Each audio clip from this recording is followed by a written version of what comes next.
Alycats and new viewers? So today is another installment of, wait for it, Inside Alyssa White.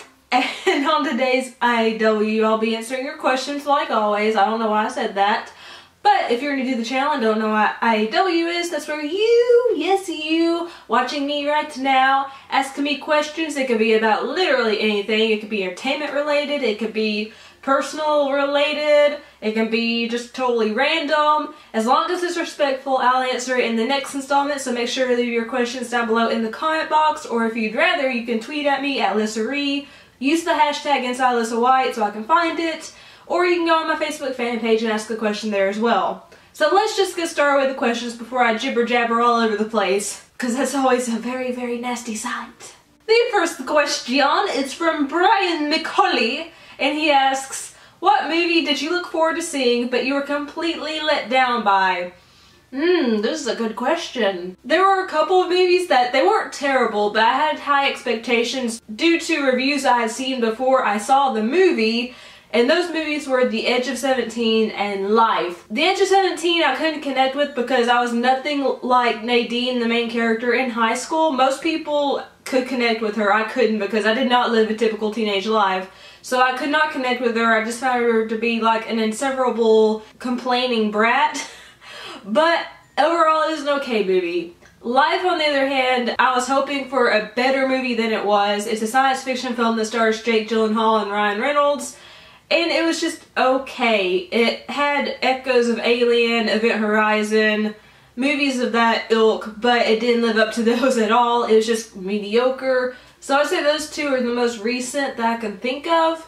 But yeah, they were kind of letdowns to me, but I know a lot of people actually liked them more than I did, so yeah. Sarah Wu asks, have you ever modeled before? Your bone structure and unique features are absolutely eye-catchingly divine. Well, thank you, Sarah. I've done a little bit of not professional modeling. That's not even the correct wordage. But I did, when I was in my senior year of high school, model for my sister's website because she is a part-time photographer. I modeled for our local Maurice's clothing store. And that's about it. I haven't really modeled for anyone else. I would love to because I love having my picture taken. I love just getting dressed up and posing and stuff. You can see a lot of my pictures on Instagram because I take way too many, but I would love to model. I just, you know, I'm in a small town and there's really no one that does modeling here, so I would love to one day. Dustin Horton asks, are there any new collectibles such as figures, toys, DVD special edition, special book edition, etc. out or coming out that you are dying to get? Yes. I really want the Firefly 15th anniversary Blu-ray box set. I already own Firefly on both DVD and Blu-ray, but I want that stinking collector's edition so bad. So bad.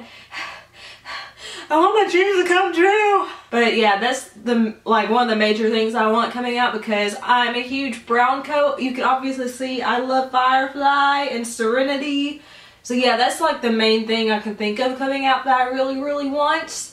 There's a couple of like pop figures coming out that aren't major, but there's a couple of Portal figures coming out that are going to be in pop form and they're freaking adorable. That's all I can think about at the moment. The rest are on my wish list, which I'm not trying to advertise, I'm just saying. But right now, all I can think of are the 15th anniversary Blu-ray set of Firefly and those pop figures. MysterioTube123 asks, what game universe would you love to live in and hate to live in? Ooh, good question. Oh gosh, I think the game universe I would love to live in would be the universe from the original Mass Effect trilogy, especially like the Citadel. I think I would love living on the Citadel because it's just so full of life, it's so diverse, it's a melting pot. I always loved Arya T'Loak. Citadel and Mass Effect 2 is incredible, so I would love to live in the Mass Effect universe from the original trilogy. A universe I would hate to live in? Definitely Silent Hill. Like, shit goes down there all the freaking time. Who would want to move there? I don't know, but protagonists every single time these games go to that dang town because they're drawn to it. I'm just like, no! Haven't you heard the horror stories about Silent Hill? Get away from there! So Silent Hill would definitely be one I would not want to live in. Robert Payne has a multitude of questions and they're all awesome like always. And his first question is, what would be your dream date with someone you know, i.e. non-famous person? You're just asking for me to get in trouble, Robert. I can't think. Like, if I actually, like, voiced an answer, it would either piss people off, shock them, or, you know, make me lose a friendship or whatever. So, I really can't. Like, I can't think of anyone. Besides Jamie Fraser, who is your secondary fictional crush? Oh, this is hard. I have a lot of fictional crushes. I will tell you, I had 3 major crushes, like, that consumed me while these shows were running. And those crushes were Eric Northman from True Blood. I freaking adored him. He was my favorite character out of True Blood. I love Alexander Skarsgård in general.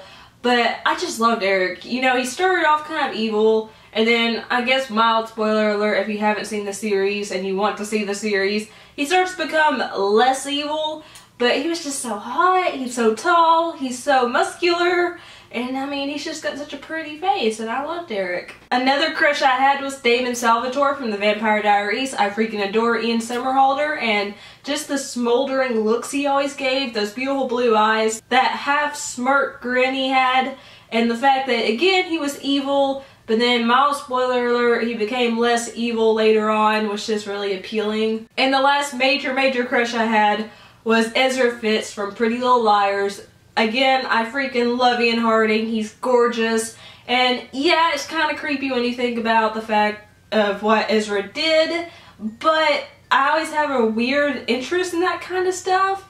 And he just seemed like such a sweet character. He was really into literature, he was smart, well educated, and he was just very attractive. So those are my 3 other like super duper crushes before Jamie Fraser. But yeah, I have a problem because I can list a bajillion more actors that I have crushes on because I just appreciate beauty. If you had one day and $1 million to spend, what would you do? I would fly to California, buy a house there, and then try to get by as an actor. That's what I would do. What would you title a show with Sam Heughan, Emilia Clarke, Michael Fassbender, James McAvoy, and Sophie Turner? Well, 3 of those actors are going to be, or well, they actually have been in an X-Men film. The other 2 haven't been, but you know, we can make an X-Men film, so I would just have an X-Men film with those characters. I don't know who they'd play besides the last 3 you listed. But we could figure that out. Semantics, you know, semantics. We could figure out some minor X-Men character to fill the other 2 roles in, so it'd be an X-Men movie. And the last set of questions are from Oblivion Kasami. I still don't know if I'm saying your name right. If I'm butchering it, I'm sorry. But they ask, have you ever played Final Fantasy X? I started it on the PS3 and for some reason put it down, and I was really enjoying it. Don't ask me why I put it down, I have no clue. I do have the dual set for the PS4, which contains Final Fantasy X, X-2, just like I did on the PS3. So I will get around to playing it one day because I've heard Final Fantasy X is amazing, the sequel not so much, but I still want to play it. It's just that the Final Fantasy games are a huge time commitment because they're RPGs, and yeah, I will play it one day though. Do you collect comic books at all? I have a few single issues, and I do have the entire original run of Sailor Moon comic books besides #1. If anyone out there has #1 or you find #1 and you want to send it my way, I would be eternally grateful because it's breaking my heart that I have a complete collection besides the first freaking issue. But other than that, comic books are pretty expensive, and I would rather buy bind-ups. Like, I have bind-ups for the Jessica Jones series, I have bind-ups for Nailbiter, I have the Witches bind-up. Like, I adore bind-ups because they compile several issues of a comic book into one book, so it's way easier to read, it's cheaper overall, and I just prefer bind-ups generally because, you know, if I bought single issues, the cost would rack up and I would have like a huge space issue. Space issue? Yeah, space issue. Space issue. So I don't really collect single edition comic books that much unless it's like a special one-off of a series or a universe that I really love. But I do have the almost entire complete collection of Sailor Moon comic books, and I do have bind-ups. So I hope that's a sufficient answer. Do you play any trading card games? I don't, because I'm really terrible at them. I've tried and I just can't get into the rules because the rules aren't concrete usually, or they are too concrete, And, you know, I can't really imagine, like, putting a card down and, like, allocating points and stuff. Like, I just can't do it. Like, I can play video games and understand the rules, but trading card games just go over my head. I just don't understand them. I wish I did, because I've heard so many people say they're super fun, but they just don't click in my brain. And lastly, have you ever read Bram Stoker's Dracula? I actually have not read it. I own it, and I own a beautiful UK edition of it. And you'd think I would have read it because I adore vampires, but for some reason I have never read Bram Stoker's Dracula, but I will read it. I'm hoping I read it this year because it's a classic. It's vampires, obviously. It's what helped kick off the entire vampire genre, so I need to read it. So those were all the questions for this installment of Inside Alyssa White. Again, if you'd like to ask me anything, ask it down below in the comment box, tweet at me, or leave me a post on my Facebook fan page, and I'll answer it in the next installment, if there is a next installment. If you like the video, make sure to leave a like. Also, make sure to share it because that helps my channel grow, and it alerts new people about me, and it's just good all around. And if you'd like to subscribe but you haven't subscribed yet, hit the subscribe button down below. How many times can I say subscribe? I don't even want to try. And also, even if you are already subscribed, make sure to hit the notification bell down below because that will alert you every time I upload a new video or start a new live stream, because sometimes YouTube doesn't put my videos in people's subscription feeds and it's annoying. And tapping the notification bell should, operative word should, alert you just in case that happens. So that would make me happy if you would click it. If you'd like to follow me on social media, all those sites are listed down below in the description box along with a bunch of other stuff. I love you guys. Thank you so much for watching and for asking questions. Peace and kisses. Bye. What do you mean Frank Randall is better than Jamie Fraser? You are out of your mind. I'm so sorry you had to hear that argument, guys. But to make up for that fact, my face will be floating over here in the near future. You can click that face and it'll send you to my channel if you aren't already. And if you'd like to see my previous upload, you'll find that up here, and a playlist of videos that you can watch over and over on repeat over here. And yeah, I need to go back to the invisible person I was talking to and debate why Jamie Fraser is better than Frank Randall.